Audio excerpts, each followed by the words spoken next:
Voilà, nous revenons sur ces événements, cet attentat avec un invité, Eitam Mana, bonjour. Merci d'avoir accepté notre invitation. Vous êtes un opposant syrien, membre du Comité national pour le changement démocratique.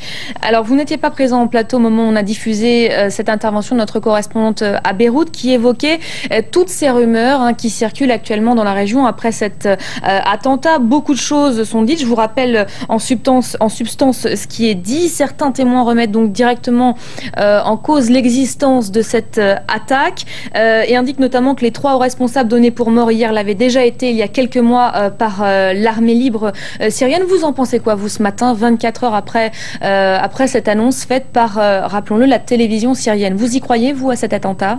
Moi, je crois que jusqu'à maintenant, on n'a pas vu des images. La télévision a parlé de sujets très tôt, ce qui est très bizarre. C'est inhabituel pour le régime syrien. C'est le contraire de l'habitude des médias syriens. Et après, on n'a rien. On n'a rien. Par contre, on a vu sur les réseaux sociaux, par exemple, une photo de mon frère assassiné pour le pouvoir, donné comme le ministre de Défense après sa mort. Il y a 15-16 ans de différence entre mon frère et... On a présenté la photo de votre frère donc tué il y a de cela un an, près d'un an. On l'a présenté comme étant l'une des victimes de l'attentat d'hier. Par exemple. Et on a beaucoup d'incertitudes et il n'y a pas d'image.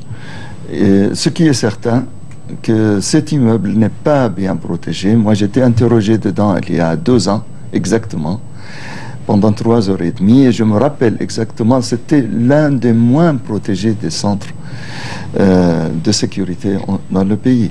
Mais alors cette attaque a pourtant été revendiquée par 2 groupes, un groupe islamiste, vous le disiez à l'instant, qui a mis en ligne notamment une photo de votre frère, mais également par l'armée libre syrienne. C'est assez étrange tout de même.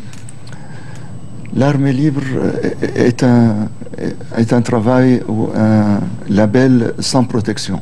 Chacun peut faire un communiqué et peut se déclarer de l'armée libre. Qu'il soit en Turquie, qu'il soit en Syrie, qu'il soit un petit groupe de 3 personnes. Pour cela, ce n'est pas très crédible. Et les groupes qu'on entend parler des islamistes, chaque jour, on a un autre nom. C'est pour ça qu'il faut prendre avec beaucoup de précautions tout ce qu'on entend maintenant sur cet attentat. Alors effectivement, beaucoup de choses sont dites depuis hier, beaucoup de questions sont également posées depuis ce matin. On a notamment appris il y a quelques minutes que Bachar al-Assad se trouverait à l'attaquer, qu'il aurait donc quitté Damas. Ce sont des membres de l'opposition et des diplomates qui communiquent à ce sujet. Vous me disiez tout à l'heure en off que ça vous paraissait peu plausible. Je ne sais pas si ça a une signification politique ou militaire, parce que la présence du président syrien à Damas ou à Lataki ne change pas grand-chose maintenant. Que signifierait justement le départ de Bachar al-Assad? En tout cas, en termes d'image, ça aurait beaucoup d'impact sur cette crise. Imaginez le président syrien qui fuit les combats pour rejoindre l'attaqué, ça aurait un impact. Je ne sais pas. Moi, je crois que on ne peut pas travailler avec vraiment des suppositions et des rumeurs. On doit être très sûr de ce qu'on dit et en même temps prendre en considération qu'il y a un conflit interne, que le groupe d'intérêt militaire n'est pas solidaire comme on croit et le pouvoir n'est pas si fort. Pour ça, la fragilité va apparaître avec des accidents comme hier, mais les origines et la préparation, il faut être très prudent pour dire qui est à l'origine. Et c'est pour ça qu'on utilise le conditionnel ce matin sur France 24 pour évoquer cet attentat. Une dernière question sur ce conflit. Beaucoup disent qu'on est à un tournant.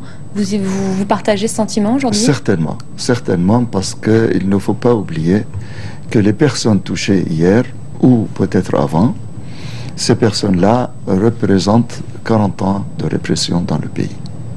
Merci beaucoup d'avoir accepté notre invitation, d'avoir apporté votre éclairage sur ces événements, il faut le dire, assez